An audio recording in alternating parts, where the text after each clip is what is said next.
கர்த்தருடைய பரிசுத்த நாமத்திற்கு ஸ்தோத்திரம். இந்த வேளையிலும் கூட மறுபடியும் உங்கள் மத்தியிலே இந்த நிகழ்ச்சியின் மூலமாய் சந்திப்பதில் நான் கர்த்தருக்கு மிகுந்த நன்றி சொல்லுகிறேன். நீங்களும் இதை தொடர்ந்து பார்க்கிறபடியினால் கர்த்தர் உங்களை அதிகமாக ஆசீர்வதிப்பாராக. ஆமென். கர்த்தர் நல்லவர். விசேஷித்த விதமாய் இந்த வேளையிலும் கூட அவருடைய வசனத்தை நாம் தியானிக்க போகிறோம்.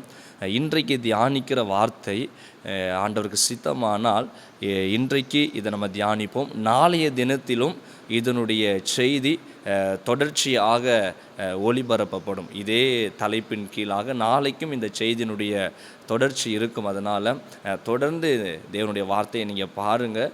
அப்பொழுது உங்களுக்கு மிகுந்த ஆசீர்வாதமாக பிரயோஜனமாக இருக்கும். கர்த்தர் உங்களை ஆசீர்வதிப்பாராக. தேவனுடைய வார்த்தையை நாம் தியானிப்போம். லூக்கா எழுதின சுவிசேஷம் 18ஆம் அதிகாரம் 27வது வசனம் இப்படியாய் சொல்லுகிறது, மனுஷரால் கூடாதவைகள் தேவனால் கூடும் என்றார். அல்லேலூயா. அப்போ இன்றைக்கி இந்த வார்த்தையின் கீழாகத்தான் உங்கள் மத்தியில் தேவனுடைய வார்த்தையை குறித்து தியானிக்க நான் போகிறேன்.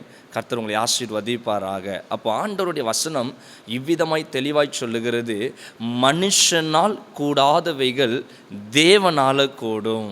இன்னும் ஒரு முறை கூட உங்கள் உள்ளத்திலேயே இருந்து சொல்லி பாருங்கள், மனுஷனால் கூடாதவைகள் எவைகளோ தேவனால் கூடும். இப்போ உங்கள் மேலே கை வச்சு சொல்கிறீங்களா? இருக்கிற இடத்துல உங்கள் இருதயத்தில் கை வைத்து உங்களையே சொல்லுங்கள், என்னால் கூடாதவைகள் எவைகளோ அது தேவனால் கூடும். என் குடும்பத்தால் எது கூடாததோ அது தேவனால் கூடும். ஆமென். மனுஷனுடைய காரியத்தை பாருங்கள். மனிதர்கள் கண்டுபிடிக்கிற காரியத்தெல்லாம் பார்க்கும் பொழுது நமக்கு ரொம்ப ஆச்சரியமாக இருக்கும். ஒவ்வொரு கண்டுபிடிப்புகள், இயந்திரங்களை அவர்கள் கண்டுபிடிக்கும் பொழுது, எலக்ட்ரானிக்கில் ஒரு பொருளை அவர்கள் கண்டுபிடிக்கும் பொழுதெல்லாம் எப்படி இதெல்லாம் கண்டுபிடிக்கிறாங்க, ரொம்ப ஆச்சரியமாக இருக்கும். தொலைபேசி வந்த நாட்களில் நமக்கு ரொம்ப ஆச்சரியமாக இருந்துச்சு. அப்படி தானே? இங்கே பேசுனா எப்படி அங்கே இருக்கிறவங்களுக்கு கேட்குது, இந்த ஊரில் இருந்து பேசுனா எத்தனை தொலைவில் இருக்கிற ஜனங்களுக்கு கேட்குது, அயல் நாடுகளில் இருக்கிறவங்களுக்கு கூட கேட்குதுன்னு சொல்லி ரொம்ப ஆச்சரியமாக இருந்துச்சு. சிறு வயதில் இதெல்லாம் நினைக்கும் பொழுது எப்படி அவங்களுடைய கண்டுபிடிப்புகள் என்று சொல்லி. ஆனாலும் பாருங்கள், மனுஷன் எத்தனையோ கண்டுபிடிப்புகளை கண்டுபிடித்தாலும் இன்னும் அவன் அறியாதவைகள் அநேகமாக இருக்குது. மருத்துவ ரீதியாக எவ்வளவோ மருந்துகளை கண்டுபிடிக்கிறாங்க, எவ்வளவோ இயந்திரங்களை மனிதன் கண்டுபிடிக்கிறான். பெரிய பெரிய டாக்டர்ஸ், பெரிய பெரிய சயின்டிஸ்ட் என்னெல்லாமோ கண்டுபிடிக்கிறாங்க. ஆனாலும் இன்றைக்கும் சில வியாதிகள் சொல்கிறதுக்கு ஒன்றும் இல்லை, அநேக வியாதிகளுக்கு மருந்துகள் கிடையாது. அப்படி தானே? எவ்வளோ பெரிய பெரிய ஹாஸ்பிட்டல் வந்தாச்சு, எவ்வளோ படித்த டாக்டர்கள் வந்துட்டாங்க, எத்தனையோ லட்சங்கள். இன்றைக்கி ஒரு வியாதி சுகமாகணும்னா பணத்தை கொடுக்க ரெடி. வியாதி சுகமாக எத்தனை லட்சம் கோடி கொடுக்க கூட ஆயத்தமாக இருக்கிறாங்க. அப்படி தானே? பாருங்கள், வேறொருடைய இருதயத்தை இன்னொரு மனிதனுக்கு வைக்கிற அளவுக்கு மருத்துவம் வளர்ந்து போச்சு. ஆனால் அந்த இருதயம் நின்றுட்டுனா அதை துடிக்க வைக்க எந்த டாக்டராலும் தெரியாது. நான் சொல்கிறது புரியுதுங்களா? ஒரு மனுஷனுடைய இருதயத்தை எடுத்து இன்னொரு மனிதனுக்கு வைக்கிறாங்க, ஆனால் இருதயம் நின்று போயிருச்சுன்னா அதை அடுத்தது துடிக்க வைக்கிறதுக்கு எந்த மருத்துவராலும் முடியாது. அப்போ மனிதர்கள் கண்டுபிடிக்கும் பொழுது அவங்களுக்குள்ள என்னென்ன எண்ணம்லாம் வருது பாருங்களேன். எவ்வளோ பெருமையான எண்ணங்கள் வருது. நான் இதை பண்ணிட்டேன், நான் அதை செய்துட்டேன், என்னெல்லாமோ எண்ணங்கள் வருது. ஆனால் வேதம் சொல்லுகிறது, மனுஷனால் கூடாதது தேவனால் கூடும். எல்லாமே மனுஷனால் முடியுமா? முடியாது. தேவனால் தான் எல்லாம் கூடும். அநேக நேரத்தில் நம்ம கூட என்ன நினச்சிருந்தோன்னா, நமக்கு கொஞ்சம் பலன் இருந்த உடனே நம்ம என்ன பண்ணிடுறோம், அதெல்லாம் செஞ்சிடலாம் அப்படின்னு சொல்லி நம்ம மேலே நம்பிக்கை இருக்குது. அநேகர் சொல்கிறத பார்க்குறோம்ல, என் மேலே எனக்கு நம்பிக்கை இருக்குது, கண்டிப்பாக அதை நான் செஞ்சு முடிச்சிருவேன். எப்படி என் வேலை மேலே எனக்கு நம்பிக்கை இருக்குது, அதில் வரக்கூடிய சம்பளத்தை வைத்து நான் நல்லபடியாக ஒரு வீட்டை கட்டி விடுவேன், எனக்கு எப்படியும் பென்ஷன் பணம் கிடைக்கும், ரிட்டையர் ஆனோம்னா எனக்கு இத்தனை லட்சம் ரூபாய் கிடைக்கும், அதனால் எனக்கு நம்பிக்கை இருக்குது, நல்லபடியாக என் பிள்ளைகளை நான் கட்டி கொடுத்துருவேன். அப்போது நம்மளுடைய நம்பிக்கை நம்முடைய சுயத்தின் மீதும் நம்ம கூட இருக்கிற சார்ந்து இருக்கிற சில காரியத்தின் மீதும் நம்ம நம்பிக்கொண்டு இருக்கிறோம். என்னைக்கு அது கைவிடப்படுதோ அன்னைக்கு உட்கார்ந்துட்டு ஐயோ என்ன செய்வோன்னு தெரியலையே, இதெல்லாம் நம்பிட்டு இருந்தேனே, இதெல்லாம் கைவிட்டுருச்சேன்னு சொல்லிட்டு உட்காந்துட்டு கண்ணீர் வடிச்சுக்கிட்டு இருப்போம். ஆனால் இன்னைக்கு ஆண்டவர் உங்களை பார்த்து சொல்லுகிறாரு, தீமைகள் நடந்த பிறகு அல்ல, அவைகளுக்கு முன்பதாகவே நன்மையான வாழ்க்கையில் வாழ்ந்து கொண்டு இருக்கிற தருணத்திலேயே ஒவ்வொரு பேரும் சொல்லணும் ஆண்டவரை பார்த்து, மனுஷனால் கூடாதது தேவனால் கூடும். அல்லேலூயா. அப்போ இன்றைக்கி உங்கள் வாழ்க்கையில் எது உங்களால் முடியாமல் இருக்குது? எவ்வளவோ காரியத்திற்கு போராடி கொண்டு இருக்கிறீங்கல்ல, பல பிரச்சனைகளுக்கு இன்னும் முடிவு உண்டாகலை, என்ன செய்கிறதுனே தெரியல. என் வீட்டுக்குள்ளே மதுபானத்திற்கு அடிமையான என் கணவன் இருக்கிறார், பல வருஷம் இவர் குடித்து கொண்டிருக்கிறார், அதிலிருந்து அவரால் விடுபட முடியவே இல்லை. மதுபானம் குடிக்கிற வரைக்கும் அவர் நல்ல மனிதன் தான், ஆனால் மதுபானம் குடிச்சிட்டாருன்னா அவர் என்ன பேசுகிறாருனே தெரியாது, யார் கூட சண்டை போடுதாருனே தெரியாது, தேவையில்லாதவைகளை பேசி கொண்டு இருக்கிறாங்க என்று சொல்லி கண்ணீரோடு இருக்கிறீங்களா? உங்கள் கணவனால் உங்களால் எவ்வளோ பேசி உங்கள் கணவனை மாற்ற முடியலையா? எவ்வளோ மருந்துகள் கொடுத்து டாக்டர்கிட்ட அழைத்து கொண்டு போயும் உங்களால் மாற்ற முடியலையா? இன்றைக்கி கர்த்தர் உங்களை பார்த்து தான் பேசுகிறார். என் அன்பு சகோதரி, மனுஷனால் கூடாதது தேவனால் கூடும். உன் கணவனை மாற்ற ஆண்டவரால் முடியும். வியாதியிலிருந்து வேதனைப்பட்டு கொண்டு இருக்கிறீங்களா? டாக்டர் கைவிட்டாலும் நீங்கள் பயப்படாதீங்க. இன்னைக்கு ஆண்டவர் உங்களோடு சொல்லும்படியா எனக்கு வார்த்தையை சொன்ன வார்த்தை, மனுஷனால் கூடாதது கர்த்தரால் மாறும். ஆமென். கடன் பிரச்சனையாக இருக்கட்டும், எவ்வளவு பெரிய காரியமாக இருக்கட்டுமே, உங்களால் கூடாதது தேவனால் கூடுங்க. இன்னும் சில பிள்ளைங்க இப்படி இருக்கிறீங்க, விபச்சார பாவத்துக்குள்ளே விழுந்து போனோமே, ஐயோ என் கணவன் எனக்கு துரோகம் பண்ணி என்னை விட்டு விட்டு போயிட்டாரே, அல்லது என் கூடவே இருந்து கொண்டும் எனக்கு துரோகம் செய்து கொண்டு இருக்கிறாரே, என் மனைவி, என் கூட இருக்கிற யாரோ ஒருவர் இப்படி விபச்சார பாவத்தில் விழுந்து போய் அவங்கள எப்படி மனமாற பண்ணுறது, எந்த வைத்தியசாலைக்கு அழைச்சிட்டு போகிறது, எந்த ஆள்கிட்ட போய் அழைச்சிட்டு போகிறது, எப்படியாவது என் கணவனை என் மனைவியை இந்த பாவத்திலிருந்து வெளியே கொண்டு வர முடியணுமேன்னு சொல்லி போராடி கொண்டு இருக்கிறீங்களா? இன்னைக்கு கர்த்தர் உங்களை பார்த்து தான் சொல்லுகிறார், உங்கள் கணவனையோ உங்கள் மனைவியோ உங்கள் குடும்பத்தையோ உங்கள் பிள்ளையோ மனமாற பண்ணுவது தேவனால் முடியும். நீங்கள் போராடி பார்த்துட்டீங்க, எவ்வளவோ அழுது பார்த்துட்டீங்க, சண்டை போட்டு பார்த்துட்டீங்க, எங்கெங்கேயோ கூட்டிகிட்டு போய் பார்த்துட்டீங்க, யார் யாரெல்லாமோ வந்து பேசி பார்த்துட்டீங்க. இவர் வந்து பேசினாவாது இவங்க மனம் திரும்புவாங்க, இவர் வந்து பேசினாவாது மனம் திரும்புவாங்க, எல்லாம் கைவிடப்பட்டாச்சு, ஒன்றுமே இல்லையா? இன்னைக்கு கர்த்தர் உங்களை பார்த்து சொல்லுகிறார், மனுஷனால் கூடாதது தேவனால் கூடும். இருக்கிற இடத்துல ஆண்டவரை மகிமைப்படுத்துங்க. அப்பா, இந்த வார்த்தையை நான் அப்படியே விசுவாசிக்கிறேன். நீங்கள் விசுவாசத்தோடு இந்த நிகழ்ச்சியை பார்க்கணும். என்ன நம்பிக்கையோட, தேவன் நிச்சயமாய் அற்புதம் செய்வார். எனக்காகவே பேசுகிறார், எனக்காகவே. என்ன இந்த பாஸ்டருக்கு தெரியாது, ஆனால் எனக்காகவே இவர் பேசுகிறார் என்று நீங்கள் உணர்கிறீங்கல்ல, அது தேவன் பேசுவது. அப்போ அவர் பேசுகிறாருன்னா உங்கள் வாழ்க்கையில் மாற்றத்தை கொடுக்க போகிறாருன்னு அர்த்தம்.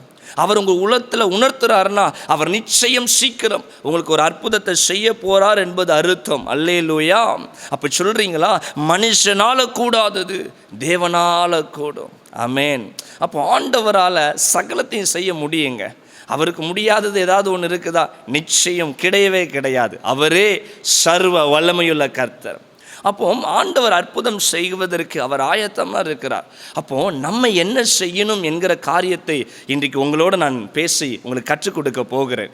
இதை நீங்கள் சரியாய் செய்துட்டீங்கன்னா உங்கள் வாழ்க்கையில் கர்த்தர் பயங்கரமான அற்புதத்தை செஞ்சிருவார். மறுபடியும் சொல்கிறேன், அவர் அற்புதம் செய்ய அவர் வல்லமையுள்ளவர், அவர் ஆயத்தமாக இருக்கிறார். அப்போ நம்ம செய்ய வேண்டிய சில காரியங்களை பைபிள் தெளிவாய் சொல்லி இருக்கிறது. அதை நம்ம செய்யும் பொழுது நிச்சயமாகவே ஆண்டவருடைய ஆசீர்வாதம் வருவதற்கு எல்லா தடைகளெல்லாம் மாறி கர்த்தர் அற்புதத்தை செய்வார். அதற்கு ஒரு உதாரணமாய் ஒரு பகுதியை நான் உங்களுக்கு வாசித்து அதை நான் கற்றுக் கொடுக்க விரும்புகிறேன். 2 ராஜாக்கள் 6ஆம் அதிகாரத்தில் 4ஆம் வசனத்திலிருந்து 7ஆம் வசனம் வரைக்கும் நான் வாசிக்கிறேன். நீங்கள் அதை கவனமாக கவனிங்க. அவர்களோட கூட போனான். அவர்கள் யோர்தான் நதி அருகே வந்தபோது மரங்களை வெட்டினார்கள். ஒருவன் ஒரு உத்திரத்தை வெட்டி விழுத்துகையில் கோடாரி தண்ணீரில் விழுந்தது. அவன், ஐயோ என் ஆண்டவனே, இது இரவலாக வாங்கப்பட்டதே என்று கூவினான். தேவனுடைய மனுஷன் அது எங்கே விழுந்தது என்று கேட்டான். அவன் அந்த இடத்தை காண்பித்த போது ஒரு கொம்பை வெட்டி அதை அங்கே எறிந்து அந்த இரும்பை மிதக்க பண்ணி அதை எடுத்துக்கொள் என்றான். அப்பொழுது அப்படியே அவன் தன் கையை நீட்டி அதை எடுத்து கொண்டான். அல்லேலூயா. அப்போ இந்த பகுதி தெரிந்தவர்களுக்கு சுலபமாய் புரியும், இது அறியாத பிள்ளைகளுக்கு நான் பேசுகிறேன், பொறுமையாக காத்திருங்க. கர்த்தர் உங்களுக்கு பெரிய காரியங்களை செய்வாராக. அப்போ எலிசா என்கிற ஒரு மனிதன் இருக்கிறார். அவருக்கு கீழாக அநேக உடன் ஊழியர்கள், தீர்க்கதரிசி புத்திரர்கள் என்று அழைக்கிறார்கள். அவர்கள் எல்லாரும் அவருக்கு கீழாக இருக்கிறாங்க.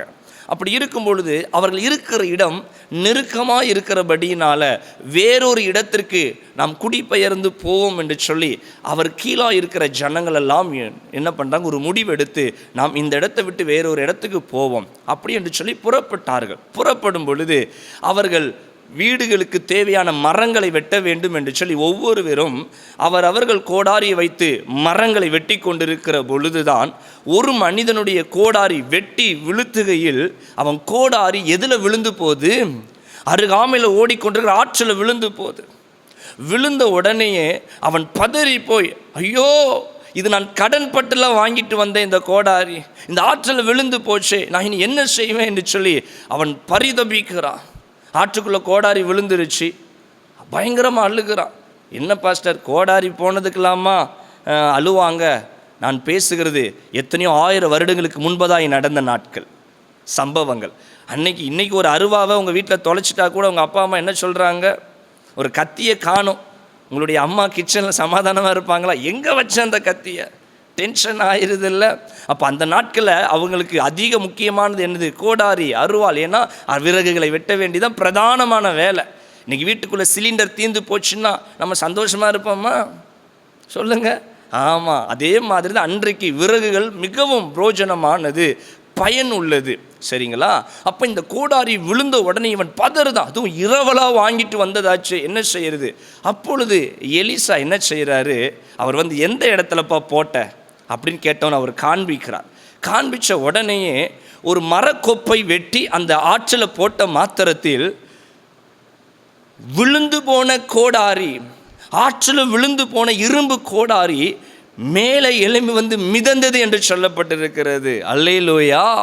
எனக்கு அருமையான தேவ பிள்ளையே, இரும்பு கோடாரி ஆற்றில் மிதந்ததாம். அப்போ இது மனுஷனால கூடுமா? இது சாத்தியமாகுமா? முடியாது. அப்போ எப்படி? இவர் ஒரு மனிதன் தானே, எலிசா என்பவர் ஒரு மனிதன் தானே.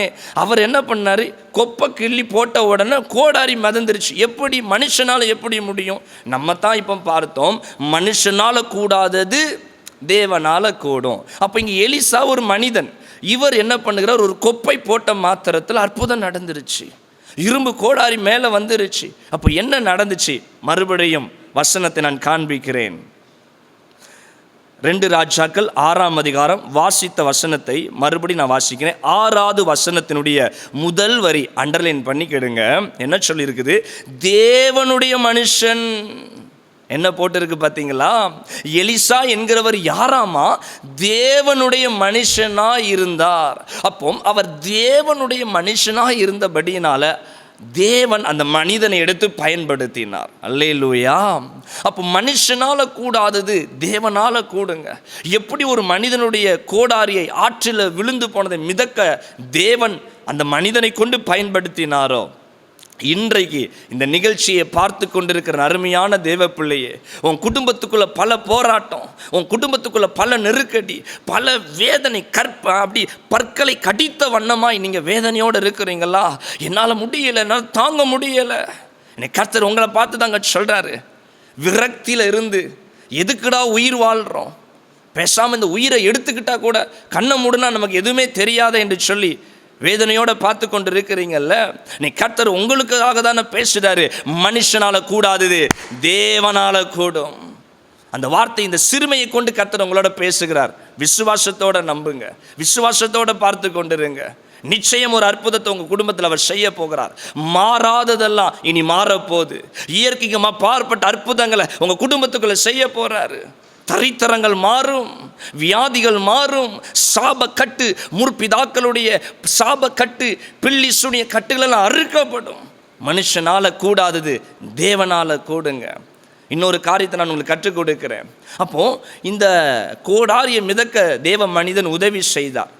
இப்போ பாருங்க, இன்னொரு காரியம் நான் வாசிக்கிறேன். அதே அதிகாரத்தில் 2வது வசனத்திலிருந்து, நாங்கள் யோர்தான் மட்டும் போய் அவ்விடத்தில் ஒவ்வொருவரும் ஒவ்வொரு உத்திரத்தை வெட்டி குடியிருக்க அங்கே எங்களுக்கு ஒரு இடத்தை உண்டாக்குவோம் என்றார்கள். அதற்கு அவன் போங்கள் என்றான். கவனிங்க, இப்போ எலிசா கிட்ட இந்த தீர்க்கதரிசி புத்திரர்கள் சொல்கிறாங்க, நாங்கள் ஒவ்வொரு பேர் விறகை வெட்டி ஒரு கூடாரத்தை நாங்கள் உருவாக்குறோம் அப்படின்னு சொன்ன உடனே எலிசா சொல்லுகிறாரு, சந்தோஷம், நீங்கள் எல்லாரும் போங்கன்றார். நீங்கள் எல்லாரும் போங்கன்றார். உடனே அந்த ஜனங்கள் அதற்கு என்ன சொல்கிறாங்க? 3வது வசனம், அவர்களில் ஒருவன், நீர் தயவு செய்து உமது அடியாரோடு கூட வரவேண்டும் என்றான். இங்கே தான் முக்கியமான காரியம். ஏன் மனுஷனால் கூடாது தேவனால் கூடும் என்கிற ரகசியத்தை நான் உங்களுக்கு கற்றுக் கொடுக்குறேன். அப்போ அதில் ஒரு மனிதன் எழும்பி அவன் சொல்கிறான், நீர் தயவு செய்து உமது அடியானோடு கூட நீங்கள் கூட வரணும்னு சொல்லி கேட்குறாங்க. இப்போ அந்த ஒரு மனிதன் கேட்டதினால் எலிசா நான் உங்களோடு கூட வரேன்னு சொல்லி வந்ததினால் அங்கே எலிசா இருந்தார். அவருக்கு முன்பதாக ஒரு மனிதனுடைய கோடாரி விழுந்து போனது. அவன் பதறி போய் அழுதான். எலிசா அதை பார்த்து கர்த்தருடைய கிருபையினால் அற்புதத்தை செய்தார். இப்போ இங்கே எலிசா மட்டும் வராமல் இருந்திருந்தாருன்னா இங்கே அற்புதம் நடந்திருக்குமா? கொஞ்சம் நினச்சி பாருங்க. எலிசா மட்டும் இப்போ இந்த இடத்துல இல்லைன்னா இந்த அற்புதம் நடந்திருக்குமாங்க? நிச்சயம் நடந்திருக்காது. அவன் கண்ணீரோடு ஐயோ என் கோடாரியை நான் இழந்து போனேன்னு சொல்லி அழுதுகிட்டு தான் இருந்திருக்கணும். அப்போ ஒரு மனிதன் என்ன சொல்கிறான், நீர் எங்கள் கூட வருவீங்கன்னா அப்படின்னு சொல்லி தாழ்மையோடு கேட்டதுனால அங்கே ஒரு அற்புதம் நடந்துச்சு. அப்போ எனக்கு அருமையான தேவ பிள்ளையே, எப்போ உங்கள் குடும்பத்துக்குள்ள மனுஷனால் கூடாது தேவனால் கூடும் ஆண்டவர் ஒரு அற்புதத்தை செய்யணும்னு சொன்னால், கர்த்தர் உங்கள் வாழ்க்கையில் ஒரு மகிமையான காரியத்தை செய்ய வேண்டும் என்று சொன்னால், நீங்கள் தேவனை உங்கள் வீட்டுக்குள் அழைக்கிறவர்களாக இருக்கணும். மறுபடியும் சொல்கிறேன், உங்கள் குடும்பத்துக்குள்ளே ஒரு அற்புதம் நடக்கணும்னு சொன்னால், உங்கள் பிள்ளைகளுக்கு உன் கணவனுக்கு எந்த காரியத்தில் உங்களுக்கு அற்புதம் நடக்க வேண்டும் என்று சொன்னாலும் நீங்கள் என்ன பண்ணணும்? தேவனை அழைக்கிறவர்களாக இருக்கணும். தேவன் உங்கள் குடும்பத்துக்குள்ளே வருகிறவராக இருக்கணும். எலிசா அவர்களோடு இருந்த போய் தான் அற்புதம் நடந்துச்சு. அப்போ ஆண்டவர் உங்கள் கூட இருந்தால் மட்டும்தான் அற்புதம் நடக்கும். பணம் உங்கள் கூட இருந்தாலும் அற்புதம் நடக்காதுங்க. பெரிய பெரிய நபர்கள் எனக்கு தெரியும்னு சொன்னால் கூட அற்புதம் நடக்காது. எல்லாராலும் ஒரு கட்டம் வரைக்கும் தான் உதவி செய்ய முடியும். அதற்கு பிறகு ஒன்றும் செய்ய முடியாது.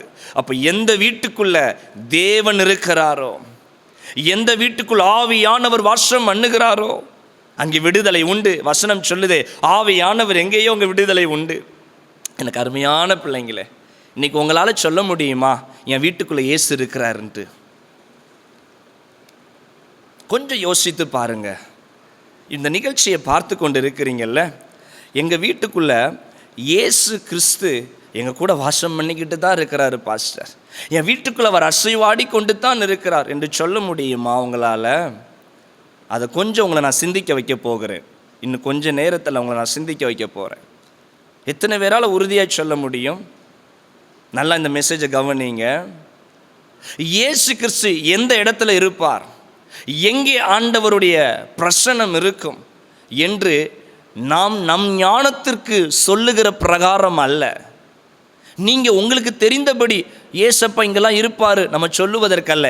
பரிசுத்த வேதாகமம் தெளிவாய் சொல்லுகிறது எங்கே தேவன் வாசம் பண்ணுவார். சங்கீதம் 22:3 சொல்லுகிறது, இஸ்ரவேலின் துதிகளுக்குள் வாசமாயிருக்கிற தேவரீரே. அப்போ சங்கீதம் 22:3 சொல்லுகிறது, இஸ்ரவேலின் வாசஸ்தலங்களில் துதிகளுக்குள் உலாவுகிறவரே. எனக்கு அருமையான தேவ பிள்ளையே, அப்போ ஆண்டவர் எந்த இடத்துல அவர் வாசம் பண்ணுவாராமா? இஸ்ரவேலின் துதிகளுக்குள். அப்போ எந்த இடத்துல அவரை துதிக்கிறார்களோ அங்கே அவர் வாசம் பண்ணுவார். எங்கே ஆண்டவரை எப்பொழுதும் துதிக்கிறார்களோ, ஆண்டவரை ஆராதிக்கிறாங்களோ, கர்த்தரை தேடுகிறார்களோ அங்கே ஆண்டவர் அசைவாடுவார், அங்கே தேவன் இருக்கிறார். அல்லேலூயா. எனக்கு அருமையான தேவ பிள்ளையே, நீங்கள் சொல்லலாம், நாங்கள் ஆண்டவரை துதிக்கத்தானே செய்கிறோம், நாங்கள் ஆண்டவரை ஆராதிக்கத்தானே செய்கிறோம், நாங்கள் ஒரு கிறிஸ்துவ பிள்ளைகள் அல்லவா, நாங்கள் ஆலயத்திற்கு போகிறோமே, நாங்கள் கர்த்தரை தேடத்தானே செய்கிறோம். ரொம்ப சந்தோஷம். ஆனால் ஆண்டவரை துதிக்கிற பிள்ளைங்க, பைபிள் சொல்லுது, ஒரு வாயினால் துதிக்கும் பொழுது இன்னொரு வாயினால் சபித்தல் இருக்கக்கூடாது. துதித்தலும் சபித்தலும் ஒரு வாயில் இருக்கக்கூடாது. துதிக்கிற உங்களுடைய வாய்களில் வீண் பேச்சுக்கள், வீணான காரியங்கள் உங்கள் வாய்களிலிருந்து புறப்பட்டு வருகிறதா? கொஞ்சம் நினைத்து பாருங்க.